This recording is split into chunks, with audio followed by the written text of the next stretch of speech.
Hello, and welcome to the Pirate History Podcast. My name is Matt. Thank you for listening. Last week, we discussed the early days of Queen Elizabeth's rule. We talked about the challenges she faced as well as the tactics that she used to overcome them, including a new class of mariners in England, men who were young, ambitious, eager to make their fortunes and their name, known as the gentlemen adventurers. And we talked about some of England's earliest voyages to the Caribbean. Voyages under a man named John Hawkins, and one voyage under another captain named John Lovell. At least one, maybe two of these voyages had on board a young, highly talented mariner named Francis Drake. Today we're going to be talking about the third voyage of John Hawkins. This was a much larger voyage than any of the three previous had been that also had on board Francis Drake. This voyage would change relations between England and Spain forever, and it would shape the worldview and the future career of Sir Francis Drake. This is episode number 7, El Draque. Last week we discussed how John Hawkins, John Lovell, and Francis Drake were all members of those West Country Englishmen born in or around the town of Plymouth, who were fiercely Protestant, extraordinarily loyal to the Queen, and yet acted many times of their own accord in matters of both trade and piracy. But I didn't give much background about any of these men, and I'd like to about Francis Drake. Now, we don't know a whole lot about him. He was not born a nobleman, so there were very few records kept about him or his family. What there is, mostly, is tax records and a few arrest records, but we can piece together a little bit about his early life. We can assume that Francis Drake was born in February or March 1540. We know that his father, Edmund, was a farmer, a shepherd, and a cloth manufacturer. Now, this was pretty typical of any farmers in England, especially in the West Country at the time. Most of them raised sheep and would then manufacture cloth, which was England's prime export. There is a record that after the English Reformation under Henry VIII, his father became a priest in the English church. However, that doesn't exactly make him a pacifist. There are records that show that Francis Drake's father was something of a violent man. Now, not necessarily against his family or against Francis, but there are several arrest records about him.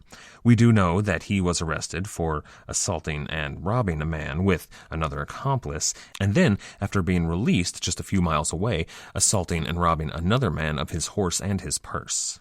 After these two incidents, his father was forced to leave home. The shame was just too great. However, this probably didn't have a huge effect on Francis. He had already left home to get his education. When he was still very young, Francis, along with all of his brothers and a number of other boys from the community, went to study at the home of William Hawkins. That was the father of John Hawkins, who was about the same age as Francis, and it's reported that they became pretty quick friends. It's also acknowledged that they were, quote, close kinsmen, end quote. In those days, it was pretty typical for boys who were what you might call middle class to receive an education at the household of a relative or a close family friend. And many of this clan and people in that West Country region did so at the Hawkins household. That's where they learned to do things like read and write. It's where they learned basic arithmetic and a fair amount of what you'd consider gentlemanly manners. That included how to behave at a dinner table, how to talk to one's elders, and how to talk to one's betters, everybody from higher-up merchants to nobility to even royalty. And at the Hawkins household, they learned about the doctrine of the English Church. They read the Bible, which was something that hadn't really been done by most young men before, and they were taught about the reported excesses of the Catholic Church. In exchange for their education, boys all across Europe would work for the families in question. If the family they were working for were, say, copper smelters, they would learn the craft of copper smelting. In the case of the Hawkins family, they were merchants and mariners, and these boys worked off the debt for their education on board a ship. They traveled all around Europe, from France to Spain to the Low Countries, even occasionally into the Mediterranean. They watched and learned as their elders bought and sold goods, when they negotiated terms, and sometimes when the ship would come upon a small, unsuspecting ship, they would watch as their elders overtook that ship and would negotiate a transfer of goods at the point of a sword. Now, we don't have any proof that Francis Drake was on board any of these trading voyages, but he probably was. We do know that John Hawkins was on board many of these trading voyages, and so it can be assumed that Francis was alongside him.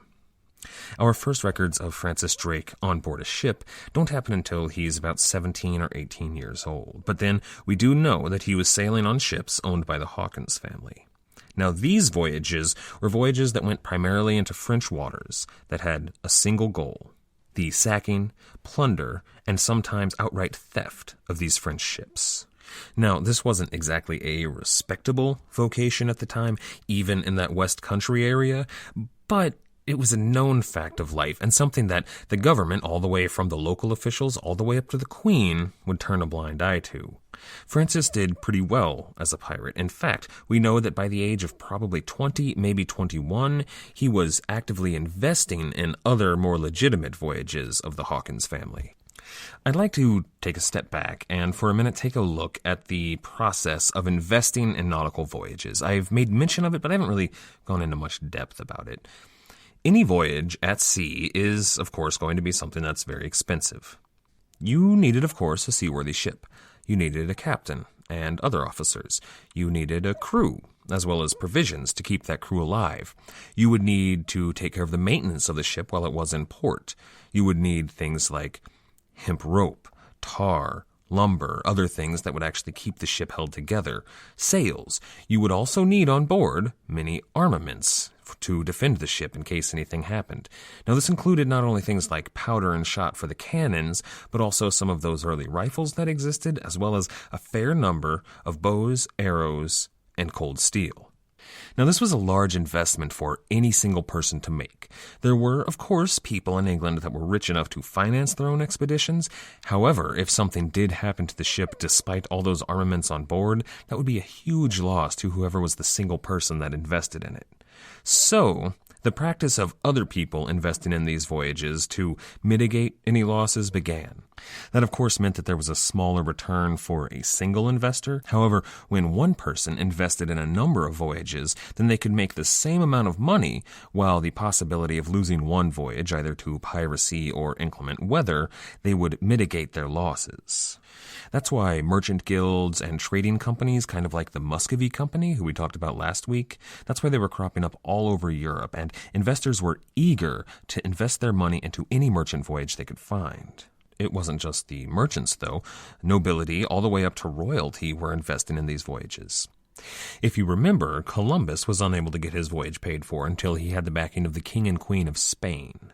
This brought in a lot of other investors for Columbus that actually managed to get the voyage paid for. This was typical in England as well. Whenever Elizabeth would back a voyage, then many other investors in her court would decide that this was probably a safe bet, and if nothing else, it looked very good to the Queen to be investing in something that she cared about. You could usually expect some members of the Navy in Elizabeth's court to be investing in many voyages, but if they managed to convince Elizabeth herself, then other members of her Privy Council were likely to invest as well, even for voyages that weren't publicly known to have the backing of the crown, such as John Hawkins' voyages were. They couldn't exactly put out a press release saying that these voyages meant to undermine Spanish trade in the Caribbean were backed by the crown. However, they were backed financially by the Queen and many of her highest counselors. This was deeply inflammatory to both the Portuguese and the Spanish, and it was something of a gamble on Elizabeth's part, but she was betting on Philip of Spain's need to keep himself out of yet another war. He was still engaged in the Low Countries. He was still at heightened tensions with France, and most importantly, probably, he was still in North Africa in open war against the Muslims. In the meantime, the war between England and Scotland had essentially come to a close. Elizabeth now held Mary, Queen of Scots, in her custody, which had somewhat helped tensions between France and England subside, at least anything coming close to active warfare. And Philip knew that the actions of Elizabeth were a direct response to his losing Calais and closing off the port at Antwerp. This was essentially a game of diplomatic chess, and right now Elizabeth was countering. Her adversary wasn't really Philip, though. It was probably Guzman de Silva, the Spanish ambassador in England.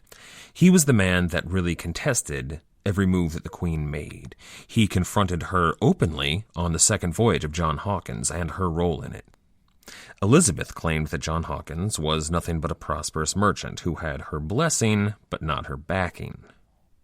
However, all that De Silva really had to do was look into the harbor to see that John Hawkins was outfitting the Queen's own ship for his next voyage to know that she wasn't exactly being truthful with him. And that's exactly what Elizabeth wanted. She wanted De Silva, as well as King Philip, to know that this was a direct challenge to Philip's moves against England. She would tell De Silva that the seas were free and that a vibrant trade in the Caribbean could only help the Spanish citizens. Guzman de Silva wrote again and again to King Philip, and King Philip was obviously outraged, but he didn't really give De Silva any ammunition that he could use to stop Elizabeth. The Portuguese ambassador was given an even more dismissive treatment. When he came to protest the actions of John Hawkins' first voyage, the Queen told him that his protests were essentially pointless because he had already sailed for his second.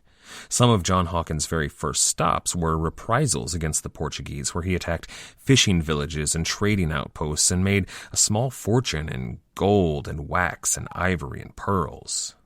These attacks of his second voyage against the Portuguese and the Spanish were a large part of the reason that John Lovell's voyage did so poorly. However, when John Hawkins began to prepare a couple of years later for his third voyage, hopes were high. He was seen as a much better captain, commander, and trader than John Lovell was. Merely having his name attached to the voyage attracted investors from the highest sectors in England. The manifest of his investors, it reads like a who's who of Elizabethan London. At the top of the list was the Queen, who invested 2 of her own ships. There was also Robert Dudley, the Earl of Leicester. Dudley was, at the time, the Queen's favorite, and probably actually the Queen's lover. Robert Dudley had met Elizabeth when they were both in the Tower of London, and they became somewhat devoted to each other and probably fallen in love. He was in the Tower of London for the plot, that rebellion to undermine Queen Mary and put Elizabeth on the throne. He was, from the time of Elizabeth's accession, really her most trusted advisor, and he was probably the one man whose loyalty was never in question. Elizabeth was known to spend most of her idle hours with Robert Dudley, and even known to come into his bedchambers sometimes, very late at night. Dudley was given some of the highest honors at court, and some of the most responsibility of any man in Elizabeth's court. She even named him regent if anything were to happen to her, and Dudley even ruled England for a small time when Elizabeth fell ill. The next man that you would see on the list of investors for this voyage was really Dudley's main competition for influence at court and the Queen's favor. He was the highest advisor that was on her Privy Council. His name was William Cecil. He was the guy that really saw to the day-to-day bureaucratic running of England. He was a notoriously honest man, the man that Elizabeth trusted to tell her any hard truths that nobody else in her court was willing to, sometimes not even Robert Dudley. Now, Dudley and Cecil were bitter enemies. They couldn't be more different. Really, their personalities were somewhat symbolic of Elizabeth's England. Dudley was a really flamboyant character. He was young and handsome, and he dressed extravagantly. If you were to picture William Shakespeare, or at least how he dressed, you'd have a picture of Dudley. He would wear very fancy shoes and brightly colored stockings and those strange puffy shorts that everybody seems to be wearing. He would have a fine embroidered coat and a big flamboyant hat, probably with a feather sticking out of it, and a sword at his hip. Cecil, on the other hand, was a Puritan. He would have worn almost all black. A very plain black coat, plain pants, plain boots, probably a hat, and instead of a sword on his hip, he probably had a folio under his arm. And these were the 2 most powerful men in Elizabeth's court, and they frequently clashed, sometimes bitterly, sometimes violently. And this was reportedly something that Elizabeth supported somewhat. Maybe not openly, but the competition was something she saw as a positive. These men started to gather supporters who would travel around the capital, armed, and they would wear armbands or cockades that would show their allegiance to either Cecil or Dudley. And sometimes, whenever these armed bands would encounter each other, they would draw their swords and share words, and occasionally blood would even be spilled. Cecil said that he didn't approve of these violent interactions. He was a man who thought that that was inappropriate. However, he probably backed it from behind the scenes. That's similar to how he said he didn't approve of these maritime adventures all over the world or those who invested in them. However, in John Hawkins' third voyage, he invested some of his own money after seeing some of the returns that his friends and colleagues had. And then came essentially everybody else in the London elite. Other lords, Dudley's own brother, the Earl of Warwick, the Earl of Pembroke, the Lord Admiral of the Navy, William Winter, who we spoke about last week, and his brother George Winter, who was another major naval figure, John Hawkins' older brother, William. Then came, essentially, all of the merchant families in London, any major guilds or leaders in the commercial sector, not just from London, but from all over England, especially from Plymouth, John Hawkins' hometown. Everyone who was anyone wanted to share in this voyage, and they all bought in. John Hawkins was extremely well-funded. He had all the money and provisions and armaments he could need, but a crew was somewhat harder to come by. Voyages to the African coast had a bad reputation, and men who sailed on those voyages frequently didn't come back. And even those who did hardly made any money. They didn't get equal shares by any means. They got paid a stipend, and they would be away from home for years. It wasn't worth it to any mariners in England, so they had to resort to the press gang. They would get men drunk if they were lucky, but sometimes just attack them in an alleyway, knock them over the head, and then these poor men would wake up on board a ship on their way to the Americas. But press gangs were efficient, and after only a few days, they had the men they needed to flesh out their ships, and they were ready to set sail. And on October 2nd, 1567, they did so. There were 6 ships total in the fleet. The 2 that belonged to the Queen were the 700-ton Jesus of Lubbock, which was the flagship captained by John Hawkins himself, and the 300-ton Minion. The other 4 ships belonged to the Hawkins brothers, William and John. First of all, the aptly named William and John. Then there was the Swallow, the Angel, and the Judith. Now we know Francis Drake was aboard the Judith. However, reports are conflicting as to what his rank on the Judith was. Later in life, Francis Drake would say that he was captain from the moment they set sail. There were also testimonies from some of his men that said he was the captain from the very beginning.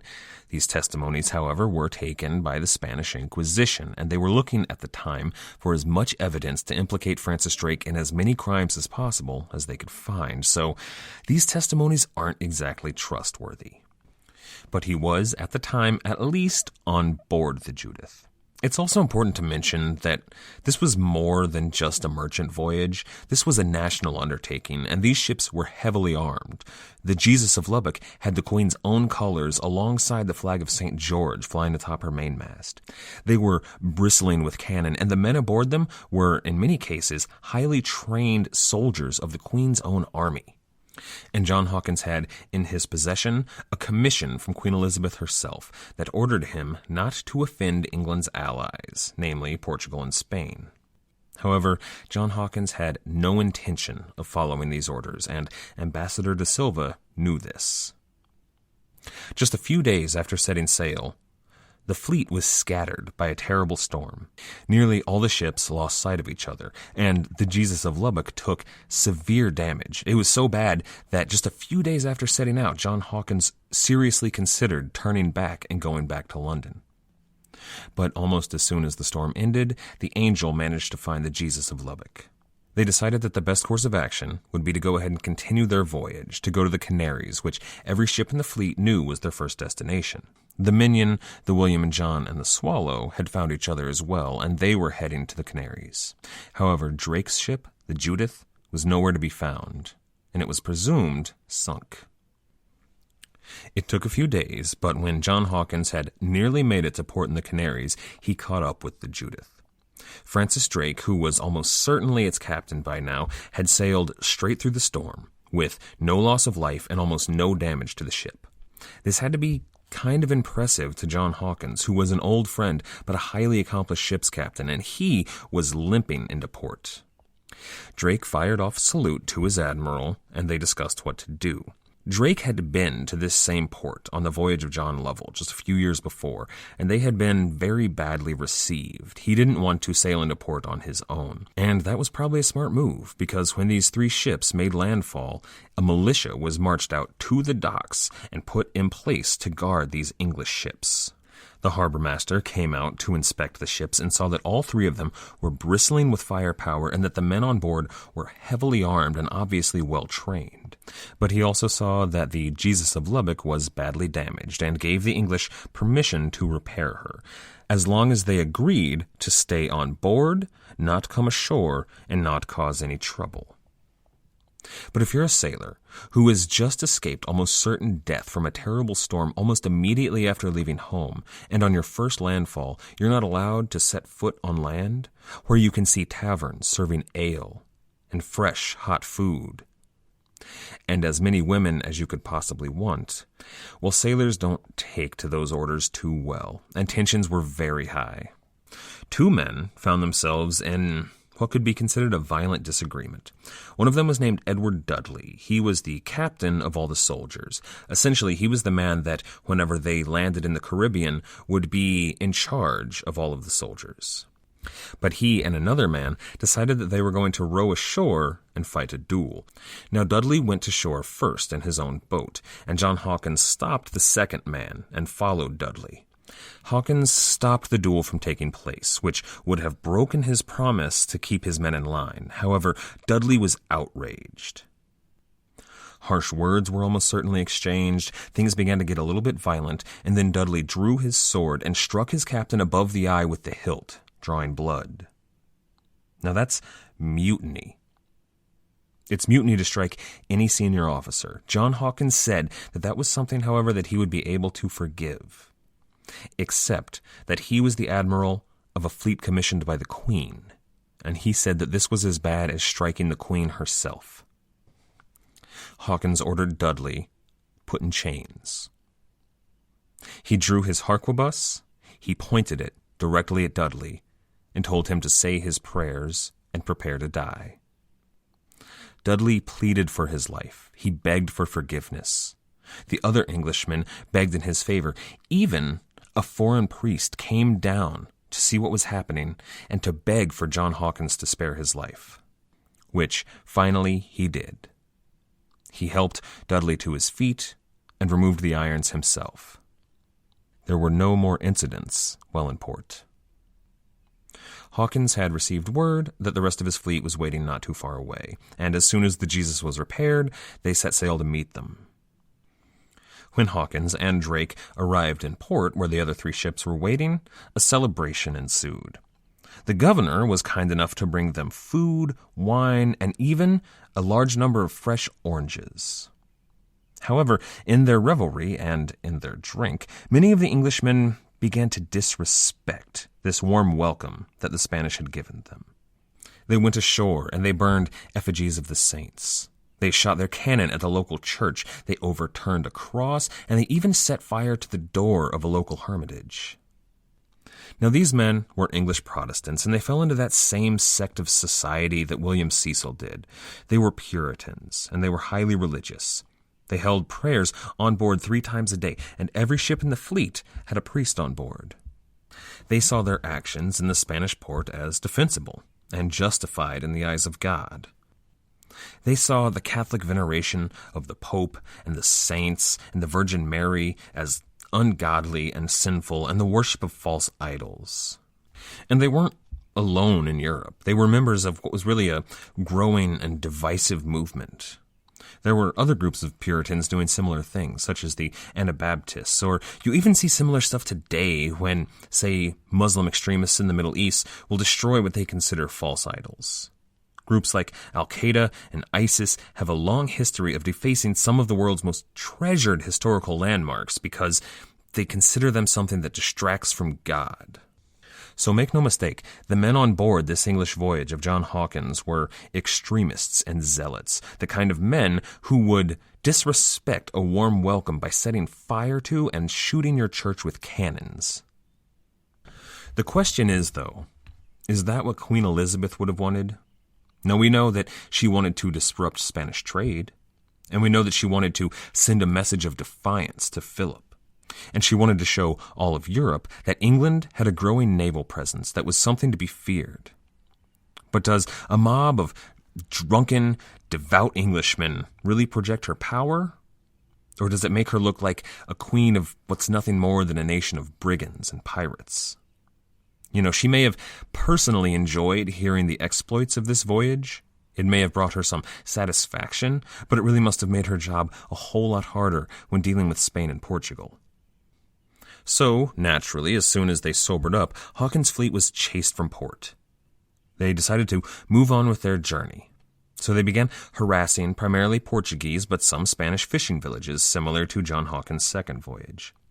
They started capturing slaves on the coast. They tried to do this on their own at first, but that didn't end well for them. So they started looking for richer prizes. Soon, they came upon a French fort, and they decided to take the ships that were waiting in the harbor.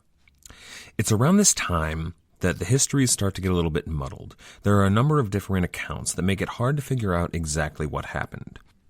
What we know is that one or maybe two of the French ships were added to the English fleet. What we don't know is whether or not these ships were taken by force. Some accounts say that the English snuck in the middle of the night, took all of the French ships, and sold all but two of them back to the French.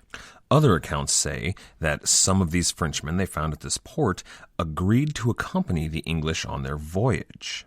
After all, these Frenchmen wouldn't have kept a record of themselves deciding to turn pirate, and later, talking to French officials, would have lied and blamed it all on the English. See, it's recorded that at this time a French ship called the Don de Dieu, or the Gift of God, joined the fleet, commanded by a French captain named Paul Blondel. However, it's also said that a few days later, the English fleet came upon a group of Portuguese ships and took them by force. Now, a ship in that fleet called the Gracia de Dios, the Grace of God, was reportedly given to Francis Drake as his first captaincy. However, there are pretty convincing accounts that Drake was already a captain, according to some records, and the name of that Portuguese ship, the Grace of God, is almost exactly the same as that French ship, the Gift of God. So, was Drake's first captaincy on that Portuguese ship that they took by force, or was he already a captain and did a French ship join their fleet captained by a French captain? And then it gets worse. Later, Drake is said to be leading his own raiding parties ashore to capture African slaves. Now, this was happening while John Hawkins was elsewhere in Africa, making alliance with certain African kings and aiding them in battle against their enemies. These African kings and Hawkins had struck a deal in which they would split any captives taken between them. In addition to that, it's said that the fleet that arrived in the Caribbean sometime later was much larger than the one that set out from England. So I tried to synthesize these differing accounts from all of the testimonies at the time, as well as other court documents and primary sources, as well as the later accounts of Drake himself and the differing accounts from historians that came later. There are many different stories, but it all seems to point to something to me. It sounds like when Hawkins was making alliances with the different kings, he sent Drake along with some other ships on ahead to pursue his own mission. From Drake's own men and his own accounts, it sounds like he actually befriended some of the French pirates on the coast of Africa. Now, this is not out of the question because if you recall, on his voyage with John Lovell, they allied themselves with several French pirates. It's even possible, although there's no proof, that Drake had planned ahead to meet these French pirates on the African coast. You see, most of the French pirates of the time were rebels against the crown and Protestants themselves, people that these Protestant Englishmen would have had something of a kindred spirit with. So it makes sense that if the English fleet led by Draque met up with some French pirates, they might attack some Portuguese Catholic ships and then later say that they weren't the pirates, it was the fault of either those dastardly Frenchmen or those piratical Englishmen. You see, the reason this becomes very confusing is because many later historians have attributed Drake's first captaincy to that Portuguese gracia de Dios, that grace of God. They're going on a revised account that came later, many years later, from some of Drake's men that said, quote, Francis Drake was made master and captain of the Caravel after they took that supposedly Portuguese ship. However, these historians are dismissing earlier accounts from some of the same sailors who said that Drake was captain well before this. However, a prominent biographer of Francis Drake, a man named Harry Kelsey, believes that his first captaincy was in fact on the Judith at the outset of the voyage. So it seems to me that Drake was probably made some sort of, maybe you'd call him a vice admiral of the fleet, using his own talents at piracy, which we know he has had a long career of already, to join up with some notorious French pirates and add their ships to the fleet, which they would use to harass any Catholics on the African coast, as well as add to the total number of African slaves that they had taken, while both being able to have a certain amount of plausible deniability to the authorities at large. There's no account of Drake being given a solo command this early. However, later in the voyage, there will be official records that he has been given his own solo commands. So, while this all seems very plausible to me, don't quote me on your history exams. However, after the exploits of Drake and the exploits of Hawkins, the fleet met back up a little bit larger than it was when it had left England. They had about 500 or 600 slaves, and at this point, Francis Drake is undisputably Captain Francis Drake. The fleet crossed the Atlantic and made it to the Caribbean. Their first landfall was at Dominica. However, there was no European settlement at Dominica, so they got some fresh timber, restocked their water, and moved on. To once again quote Susan Ronald from her book The Pirate Queen. Quote, at his next port of call, the island of Margarita, the English found the town abandoned and sacked, quote, in a manner all spoiled and burned, with the walls of a house scrawled in charcoal with the phrase in the French language, vengeance for La Florida, end quote. Neither Hawkins nor the Spanish had known that the Florida Indians had virtually destroyed the remaining Spanish outposts in Florida by early 1568. Ever the crowd-pleaser, Hawkins vowed to apprehend the French corsairs, after which their Spanish hosts were so grateful that 9 days of friendly trading, linen for gold, and feasting followed. End quote. After their brisk trade, the English left Margarita and headed to their next destination. That was a place called Borborata, and they found Borborata as well abandoned and sacked by the French. Once again, Hawkins sent men out to entice the colonists back to town, and they set up what could be described as a trading emporium on the beach. He learned from the colonists that the French had also attacked Ponce de Leon and the Spanish capital in the region, and he began to trade with them, occasionally even trading slaves and keeping the rest of them on shore and under guard. Now I'm going to venture back into the uncharted waters of speculation. If we assume that what I said earlier, that in fact several French pirates had joined the English fleet that had similar goals to the Englishmen, then we can assume that the French traveled across the Atlantic with them. Hawkins, and especially Drake, knew what a tough time they were going to have selling not only their goods, but their slaves. The voyage of John Lovell had had a huge problem getting rid of any slaves in Spanish territories because the Spanish government had forbidden anyone to buy them. In fact, any trade with the Luteranos was completely out of the question. So if the Englishmen were going to sell slaves in the Caribbean and disrupt Spanish trade as they had been ordered to do, well, they had to find a way to sell the slaves, to convince the Spanish colonists in the Caribbean to buy them. Wouldn't it be kind of a masterstroke, some really supervillain level machinations, if these Englishmen allied with the French pirates who Drake had met on his previous voyage with John Lovell, and then sent the French pirates ahead to sack the Spanish settlements at which the English were going to land shortly thereafter. And then John Hawkins could sail in as a hero, save these Spanish colonists, give them the fresh food that they needed, the shelter they needed, as well as the protection of the many English soldiers from these French corsairs. And then once they felt safe and happy and realized that they were going to rebuild their settlement. He just had the goods and the slaves that they would need to help in that rebuilding. This would allow Hawkins to not only complete his orders from the Queen, in which he would disrupt Spanish trade without offending England's allies, as well as make himself a personal fortune and repay his investors handsomely. This wouldn't break Elizabeth's rules, and yet it would accomplish all of his goals. Now, I haven't read any historians who make this same conclusion, so there may be some very good evidence out there that completely refutes it, and this could prove to be total nonsense. But I really like this story, the idea that these two men who were from countries recently at war could join their fleets together to work in tandem to make money off of the Spanish and disrupt this Catholic trade, which they both despised.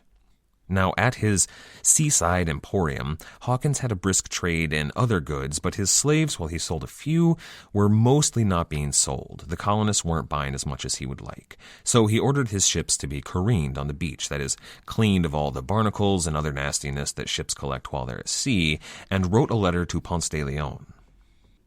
He also wrote a letter to the local bishop offering to bribe him if he would convince the people to buy his slaves. However, it took a long time and no answer was forthcoming, but eventually Ponce de Leon did write Hawkins a letter in return that said, quote, "Before my eyes I saw the governor my predecessor carried away into Spain for giving license to the country to traffic with you at your last being here, an example for me that I fall not into the like or worse." End quote. So the Spanish colonists, who were living with and being protected by Hawkins for a while, decided that after hearing this news from Ponce de Leon, they should flee again and run back into the wilderness in the interior of the island. And it's here that Francis Drake, Captain Francis Drake, got his first recorded solo command. He was sent to John Hawkins' next destination at Rio de la Hacha while Hawkins finished careening the ships. To quote one of the sailors on board that voyage that Francis Drake was now in charge of, quote, "The Spaniards shot 3 pieces at us from the shore. We requited with 2 of ours and shot through the governor's house. We weighed anchor and anchored again without shot of the town, where we rode for 5 days in despite of the Spanish and their shot. In the mean space there came a caravel of advice from the Santo Domingo, whom, with the Angel and the Judith, we chased and drove to the shore. We fetched him from thence in spite of 200 Spanish harquebusers shot, and anchored again before the town, till our general's coming, who anchored, landed his men, and valiantly took the town with the loss of 1 man, whose name was Thomas Surgeon." End quote. John Hawkins had sent Francis Drake ahead with 2 other ships to test the waters at the port of Rio de la Hacha, which had probably been warned by Ponce de Leon not to trade with these Englishmen. And when Drake got there, the welcome was not exactly warm. They traded gunfire, there was some fighting, and then Drake retreated back into the ocean to wait for John Hawkins and the rest of the fleet to arrive, at which point Hawkins landed the many trained English soldiers on shore, and they took the town by force. The English well and truly sacked this Spanish town. They killed any defenders that decided not to surrender to them. They raided the Spanish treasury there. They, quite literally, raped and pillaged the entire town. And when Rio de la Hacha was finally completely at the mercy of the English, they decided that they would sell the slaves that they had on board to the Spanish there. This was truly commerce by force. This was a tactic that John Hawkins and John Lovell had attempted to use on their previous voyages, but it was really, at that point, more of a ruse. Now, on this voyage, it was really the order of the day. They were actively attacking, fighting, and killing the Spanish so that they would be able to sell them their slaves. After unloading much of his cargo, they left Rio de la Hacha and headed to Cartagena. Cartagena was to be their last port of call. It was a much richer port than anywhere they had seen, and desperately in need of slaves, so they thought that they would be able to make all their profit here. However, Cartagena had gotten the same notice from Ponce de Leon, and they found it a much better defended port than any they had visited previously. So once again, Hawkins resorted to commerce by force. He fired off his cannons several times into the town. However, Cartagena was able to respond in kind, and they were unable to land and unable to sell any of their slaves in the town of Cartagena. And it was getting close to time to leave. The weather was going to grow dangerous very shortly. Hurricane season was on the way, and they realized that they could not wait any longer in the Caribbean. So they decided to cut their losses and head for home, which really there were hardly any losses at all. They had made a tidy profit on this voyage. Nobody was going home poor. They raced north to catch the trade winds that would take them back to England. However, when they reached the Strait of Florida, the men said later that they could smell the hurricane coming. These were accomplished seamen, men who had spent their entire lives on the ocean, and they had seen storms brewing on the horizon before. They knew these signs well. John Hawkins, who was aboard the Jesus of Lubbock, said later that his ship was, quote, not able to bear the sea longer, for in her stern, on either side of the stern post, her planks did open and shut with every sea, the seas being without number, and the leaks so big as the thickness of a man's arm, the living fish did swim upon her ballast as in the sea. End quote. The storm winds battered the ships endlessly, as well as the men on board. They worked the water pumps constantly and filled every hole only to have another one take its place. The captains ordered parts of their ships demolished to try and make them as light as possible. They dumped cargo, and more than once John Hawkins thought about taking the order to abandon ship. This was much worse than the storm they'd seen at the outset of their voyage, and most of the men did not believe that they were going to make it out alive. But the winds did, finally, die down. However, their fortunes had not improved. The William and John was lost, nowhere to be seen, and presumed sunk. Each of the ships needed repairs desperately, but the Jesus of Lubbock needed repairs more than most. However, John Hawkins was not going to allow the Queen's primary ship to be lost on this voyage. They sailed around, searching both for the William and John, as well as a port in which they could rest and make the repairs they were going to need to make it back to England. However, it became apparent that not only were they very low on food and water, not only were all of the men exhausted, hungry, and many of them injured, they were hopelessly lost. They didn't know where the storm had blown them. None of their sailors or their pilots or their captains knew these waters, and they drifted endlessly on light breezes for days. But then, on the horizon appeared 2 Spanish ships. Francis Drake was sent out after them. His ship was sleeker and faster, and he captured them with ease. He found food and water and wine, things that the men on board his fleet needed desperately. He also found a Spanish captain and a pilot who knew where they were and where they were going. They had drifted all the way into the Gulf of Mexico near the Yucatan Peninsula. The Spanish ships were headed to the port at Veracruz, which was the closest major port where they would be able to make the repairs necessary to return home to England. So John Hawkins gave the order to sail to the port at Veracruz. 3 miles from the harbor, John Hawkins ordered the English colors upon his fleet struck down. He wasn't sailing to some out-of-the-way Spanish outpost in the Bahamas. He was sailing to the Spanish Main, terra firma. This was a very important city, and he didn't want to turn what was a dangerous situation into an explosive one. The account of how he was received changes depending on who you believe. If you were to listen to John Hawkins and the English soldiers, it appears that they sailed into port. The foolish Spanish believed that they were just a merchant fleet, and they gained control of an island that held the harbor, a position of strength from which they were able to dictate terms. If you believe the accounts of the Spanish, it is said that they sent out a fleet to meet this unknown fleet that had sailed into their harbor, and then relegated them to this island out of the way. But regardless, the English were not allowed to land on the Spanish Main. They were allowed to stop on an island just off coast, however. It does seem that their position, in which their ships rested, was something of a position that controlled the harbor, because they learned that only a few days out was the Spanish Flota.